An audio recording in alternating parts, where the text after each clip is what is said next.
The Camino de Santiago, or the Way of St. James, has a special meaning for us. We walked it in 2014 and again in 2016. When we learned of a woman that had decided to walk the Camino to raise money for others, we wanted to know more. So on a very cold spring day, we met with Cindy Ingram and let her tell us her story. Hi! We did, and we are not happy. It's freezing today. It's so sunny though, but I bet on the bike it's pretty cold. Yeah. It is very cold. The Farmington Valley Arts Center is an art school. It's a pottery co-op, so there's 2 floors. We're walking the boardwalk.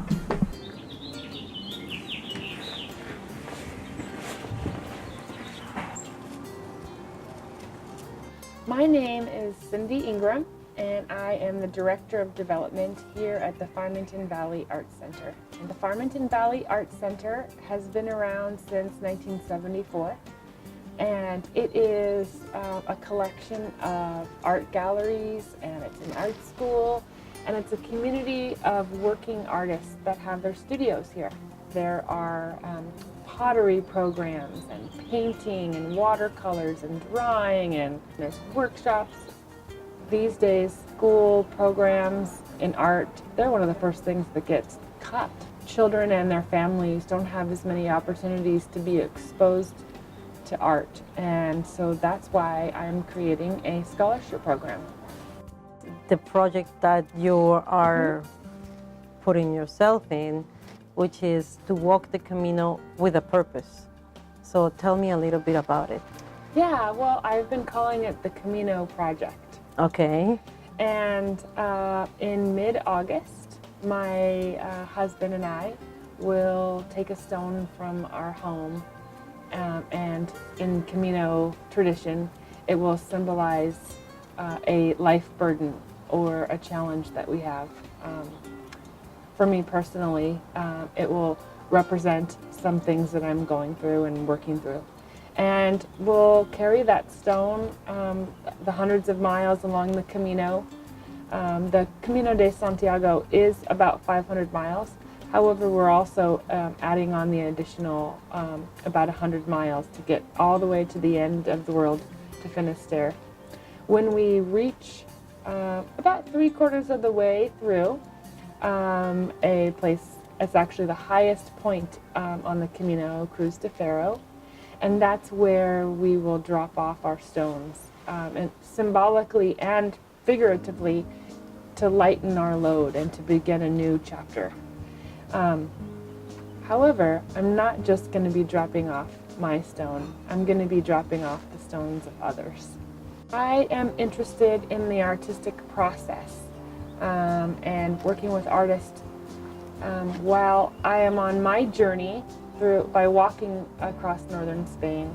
Artists involved in the Camino project will be on their own journey, and they will be making their art, whatever that is. So it could be that they are making a sculpture or a painting or writing a poem, and I will be carrying their stone and dropping it off, and they will be inspired by that process and be making art.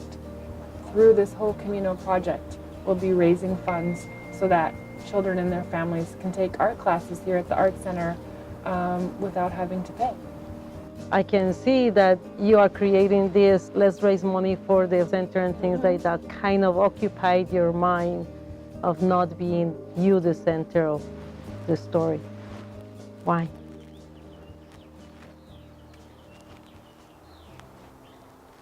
I think it's okay to be selfish, to say that I was helping others because it made me feel good.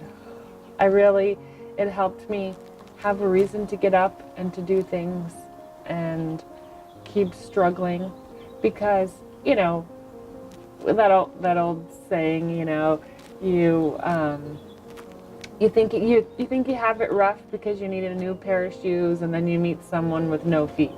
So 1 in 3 women in the United States experience some kind of sexual assault. And myself, I'm a survivor, like many women, of domestic violence and sexual assault. And, you know, to have half of the population be struggling with basic safety is a problem. And I don't accept that. And I'm not willing to just sit around and think that that's okay. So if we're not doing something about it, then we're saying it's okay, and it's not okay. I really fought hard to get my education. I didn't start college until after my kids were old enough to be, you know, in preschool. And so working full-time, going to school full-time, and being a single mom was definitely a struggle. And it was that fight to try to you know, to climb out of poverty and to provide an opportunity for my kids to have more than I had. I always had my eye on the prize. That was the goal. You just kind of have to just push and one step at a time, and just keep going, you know, if you're worried about the entirety of the mountain, it can be overwhelming. But if you just focus on that next step right in front of you, and you just keep going, and before you know it, you're at the top of the mountain. And I don't think that there was ever a time when I thought I couldn't make a difference, because I know that you can, and I have.